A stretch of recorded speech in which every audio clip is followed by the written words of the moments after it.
Hello and welcome guys, आप सभी का हीरो नेटवर्क में स्वागत है। और आज हम लेके आ चुके हैं बेन 10 5 इयर्स लेटर चैप्टर 2। और वीडियो शुरू करने से पहले मैं बस इतना कहना चाहता हूँ, अगर आप सभी ने पार्ट 1 नहीं देखा तो प्लीज जाके पहले पार्ट 1 देख लीजिए ताकि आपको चैप्टर 2 अच्छे से समझ में आए। एंड इस वीडियो में जो भी पिक्चर्स यूज किए गए हैं बेन 10 5 इयर्स लेटर की कॉमिक बुक से, उनके सारे राइट्स रॉब अप्रिला और इंक टैंक को जाते हैं। All credits of this video goes to Rob Aprilla aka Kuro the artist and the Ink Tank LLC। तो बिना किसी देरी किए आज की वीडियो शुरू करते हैं। तो बेन डैनी को अपनी कहानी बताते हुए कहता है कि मैं हूँ बेन टेनिसन और फेमसली लोग मुझे बेन 10 के नाम से जानते हैं। ये है मेरा पार्टनर मैजिस्टर रुक ब्लॉन्को, ये एलियन है। जब मैं 10 साल का था तो मुझे ओमनिट्रिक्स मिला और उसने मुझे पावर्स दी 10 अलग अलग एलियंस में ट्रांसफॉर्म होने की। पहले तो मैंने बहुत सारे एलियंस अनलॉक किए, लेकिन अब मेरे पास मास्टर कंट्रोल है और अब उन्हें गिनना भी बहुत मुश्किल है। मैं और रुक ग्रैंडपा मैक्स के साथ और प्लमर्स के साथ काम करते हैं और हम सब गैलेक्सी के सारे इवल एलियन से लड़ते हैं। ये है मेरी कजन ग्वेंडलिन, ये फ्रिडकिन यूनिवर्सिटी की प्रोफेसर और प्रोटेक्टर है। वो बहुत सालों से मिस्टिक आर्ट्स को स्टडी भी कर रही है। और ये है मेरा बेस्ट फ्रेंड केविन लेविन, ये एक ऑस्मोसियन है, एक तरह का म्यूटेंट समझ लो। और जब वर्ल्ड खतरे में नहीं होती तो मैं अपने खुद के रिक्रूट्स को टीच करता हूँ। तुम ऐसा कह सकते हो कि मेरी लाइफ ऑसम है, बट लाइफ उतनी भी इजी नहीं थी। मैंने बहुत चीज़ों को फेस किया जिसकी वजह से आज मैं यहाँ पे हूँ। एंड कभी कभी चीज़ें बहुत ज़्यादा स्ट्रेंज हो जाती हैं। ये मेरी कहानी है। Chapter 2 the lonely ghost. और अब हमें दिखता है डैनी का डायमेंशन। स्पेस से पर्पल कलर की मीटेओराइट जैसी चीज नीचे आ रही होती है। एक्चुअली वो विलाद होता है। विलाद कहता है मेरे खुद के लोग मेरे अगेंस्ट हो गए, I guess this is what I deserve. फिर विलाद सीलिंग से नीचे किसी रूम में आता है और कहता है मेरी पहली सांस इतने सालों में, इट्स यूफोरिक। एक्चुअली विलाद यहाँ पे कहना चाहता है कि वो बहुत ही ज्यादा खुश है कि वो वापस घर आ चुका है। और फिर हमें दिखता विलाद एक फोटो को उठाते हुए और कहता है जैक बेवकूफ। और फिर हमें दिखता फ्लैशबैक 25 साल पहले का, जहाँ पे हम देखते हैं यंग विलाद और जैक को। एक्चुअली जैक डैनी के फादर हैं और दोनों किसी एक्सपेरिमेंट पे काम कर रहे होते हैं। और तभी जैक गलती से घोस्ट पोर्टल खोल देता है और विलाद का DNA चेंज हो जाता है घोस्ट DNA से। और फिर वो हमें हॉस्पिटलाइज दिखता है। और तभी हमें पीछे दिखता है इयॉन और कहता है डिप्रेसिंग इजंट इट। और विलाद कहता है देखो अब मैं फाइट के काबिल नहीं रहा, तुम्हें यहाँ से जो ले जाना है ले जाओ, अब ये सब चीजें मेरी कोई काम की नहीं है। फिर इयॉन कहता है तब तो तुम मुझे खुद को मारने से बचा रहे हो। और अब मेरी बात ध्यान से सुनो, मुझे खुद को रिपीट करना बिल्कुल भी पसंद नहीं और मुझे कोई आइडिया नहीं है कि ये मुझे कितनी बार करना पड़ेगा। विलाद कहता है तो क्या तुम मुझसे हेल्प मांग रहे हो?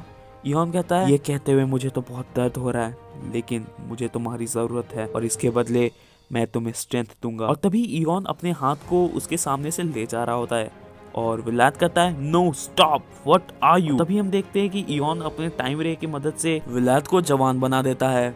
फिर विलाद बोलता है तुमने ये कैसे किया? इयॉन कहता है मैं ऐसी चीजें कर सकता हूँ जो तुम्हारे सोच के भी परे है। मैं एक टाइम वॉकर हूँ, मैं किसी भी टाइम और रियलिटी में ट्रैवल कर सकता हूँ। और तुम विलाद मास्टर्स मेरे परफेक्ट प्यादे हो। फिर विलाद कहता है तुम तो बहुत पावरफुल दिख रहे हो, तो तुम्हें मेरी जरूरत क्यों है? मेरे मार काट के दिन अब खत्म हो चुके हैं और अब इस पैथ पे मेरे लिए अब कुछ नहीं बचा। फिर इयॉन कहता है क्या तुम तब भी ना भूलोगे अगर मैं कहूँ कि तुम्हारे पास फैंटम से बदला लेने का एक चांस है? फिर विलाद कहता है मैंने अपनी पूरी जिंदगी रिवेंज लेने में बिता दी और अब मैं होमलेस हूँ, मेरे पास कोई काम नहीं है और मैं अकेला हूँ। एंड फिर इयॉन स्नैप करता है और वो लोग वहाँ से टेलीपोर्ट हो जाते हैं एक कैसल में। इयॉन विलाद से कहता है कुछ नहीं होना, इसका मतलब ये है कि तुम्हारे पास खोने के लिए कुछ नहीं है।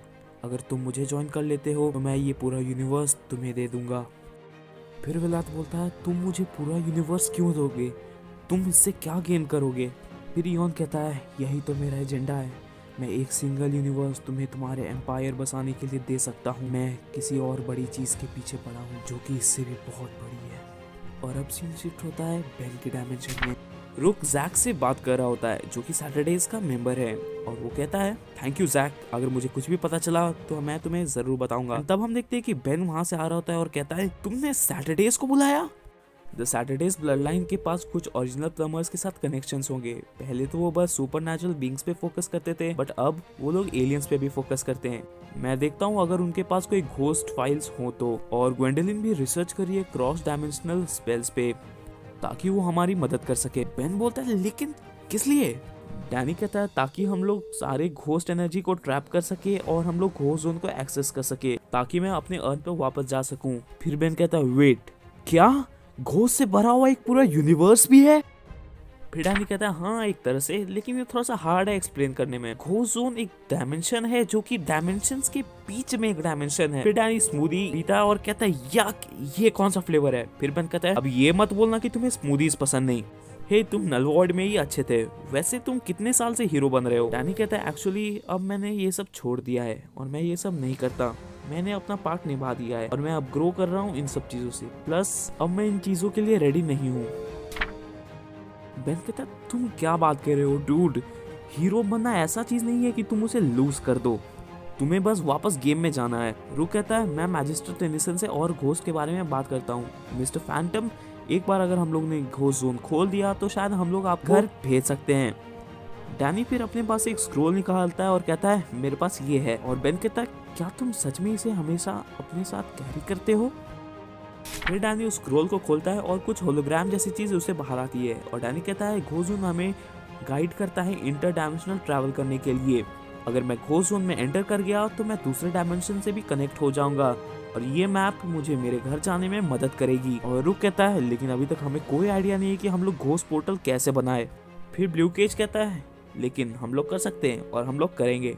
फिर रिवा कहता है नहीं हम लोग नहीं कर सकते। फिर डैनी कहता है ग्रेट, और भी एलियंस।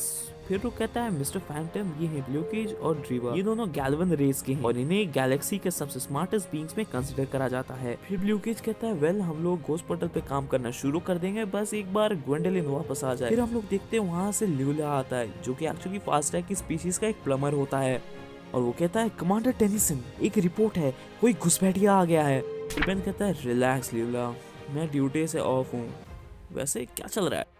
फिर ल्यूला कहता है एक सिक्योरिटी थ्रेट आया था टेलीपोर्टर ए से प्लम्बर हेडक्वार्टर्स में। बेन कहता है वो तो ग्रैंडपा मैक्स की पुरानी दुकान है, क्या वहाँ के ड्रोन्स उसे हैंडल नहीं कर रहे? फिर ल्यूला कहता है डीएक्टिवेटेड हो चुके हैं। फिर बेन पूछता है और ऑन ड्यूटी अटैक स्क्वाड? फिर ल्यूला कहता है मुझे लगा था ये कोई छोटा मोटा थ्रेट होगा, लेकिन ये तो मेरी उम्मीद से ज्यादा ही बड़ा निकला और मुझे कहा गया था डायरेक्टली आपको रिपोर्ट करने के लिए। फिर बेन कहता है थैंक्स ल्यूला इन्फॉर्मेशन के लिए। डैनी चलो चेकआउट करते हैं इन्हें। डैनी कहता है क्या हम? फिर बेन कहता है ये तुम्हारा चांस है डूड, वापस घोस्ट बनने के लिए तैयार हो? ल्यूला कहता है मैं भी आ रहा हूँ। फिर बेन कहता है नहीं ल्यूला तुम यहीं पे रहो और सबका ध्यान रखो, अगर थ्रेट लेवल हाई है तो ये ज्यादा इंपॉर्टेंट है कि तुम बेस को सिक्योर रखो, समझे? और फिर बेन और डैनी किसी टेलीपोर्टर के पास जा रहे होते हैं और बेन कहता है रिलैक्स हम लोग 10 मिनट में वापस आ जाएंगे।